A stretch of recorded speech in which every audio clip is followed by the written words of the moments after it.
माननीय उत्तर प्रदेश राज्य विधिक सेवा प्राधिकरण द्वारा राष्ट्रीय लोक अदालत का आयोजन 10 जुलाई 2021 यानी इस जो शनिवार आने वाले शनिवार को समस्त भारतवर्ष में एवं उत्तर प्रदेश में सभी जनपदों में किया जा रहा है। राष्ट्रीय लोक अदालत जनपद सहारनपुर में जनपद मुख्यालय एवं समस्त तहसीलों में आयोजित की जा रही है। राष्ट्रीय लोक अदालत का उद्देश्य यह है कि हमारे जितने भी वादकारियों के वाद न्यायालयों में लंबित हैं, उनमें सुलह समझौते के आधार पर अधिक से अधिक वादों का निस्तारण सुनिश्चित करते हुए वादकारियों को लाभान्वित किया जाए। सुलह समझौते के आधार पर जो निर्णय होते हैं उनकी कोई अपील नहीं होती और साथ ही इसमें किसी पक्ष की न तो जीत होती है न ही हार होती है। दोनों ही पक्ष इसमें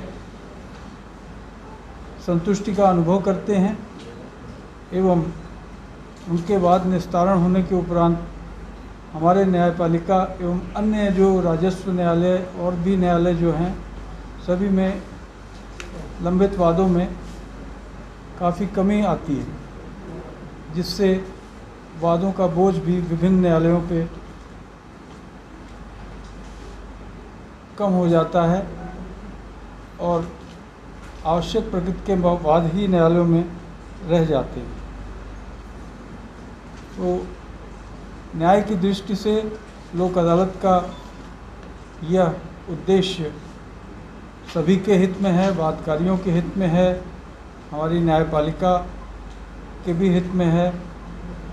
और मैं जनपद सहारनपुर के सभी वादकारीगण से अपील करूंगा कि आगामी लोक अदालत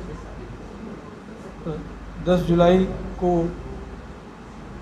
अपने ऐसे वाद जिनमें सुलह समझौते के आधार पर वादों का निस्तारण हो सकता है, उसका अधिक से अधिक संख्या में वादों को निस्तारित कराएं। इसमें वादों की कैटेगरी जो है वो कई प्रकार की हैं। जैसे आपराधिक मामले हैं, उनमें लघु प्रकार के जो चालानी वाद हैं उनका निस्तारण हो सकता है। जो शमनी वाद हैं उनका निस्तारण हो सकता है। सिविल मामलों में उत्तराधिकार के वादों का निस्तारण हो सकता है। और फैमिली कोर्ट के जो मैटर्स हैं उनमें तलाक को छोड़ के बाकी मामलों में सुलह समझौते के आधार पर निस्तारण हो सकता है। इसके अलावा श्रम न्यायालय में मोटर दुर्घटना प्रतिकर वाद, जो मोटर दुर्घटना प्रतिकर न्यायाधिकरण में लंबित हैं, उनका निस्तारण पक्षकारों की सहमति से, आपसी सहमति से किया जा सकता है।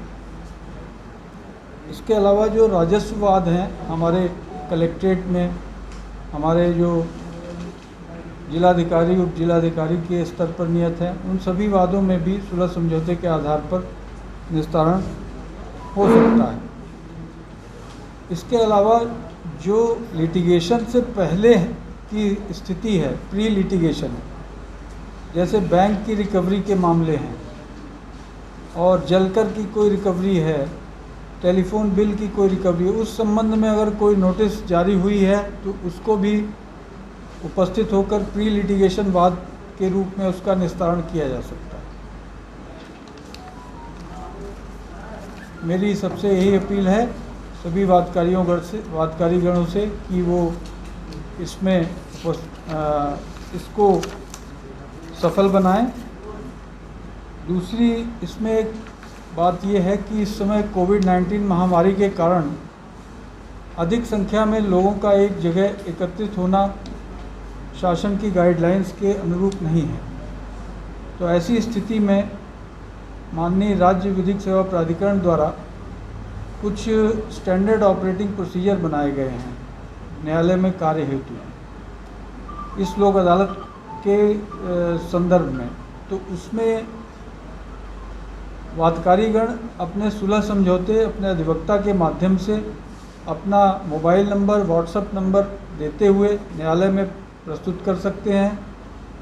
न्यायालय उन मोबाइल नंबरों, व्हाट्सएप नंबरों से उनकी सहमति वीडियो कॉल के थ्रू या व्हाट्सएप मैसेज के थ्रू ले सकती हैं और उसका सत्यापन कर सकती हैं।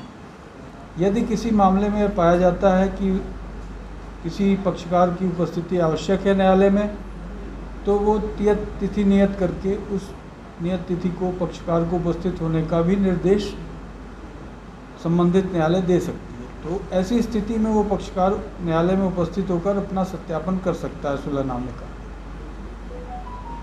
जहाँ तक सत्यापन है तो सभी पक्षकारों को उपस्थित होना, इस संबंध में मैं स्पष्ट करना चाहूँगा कि ऐसा नहीं है कि सभी पक्षकारों को उपस्थित होना है।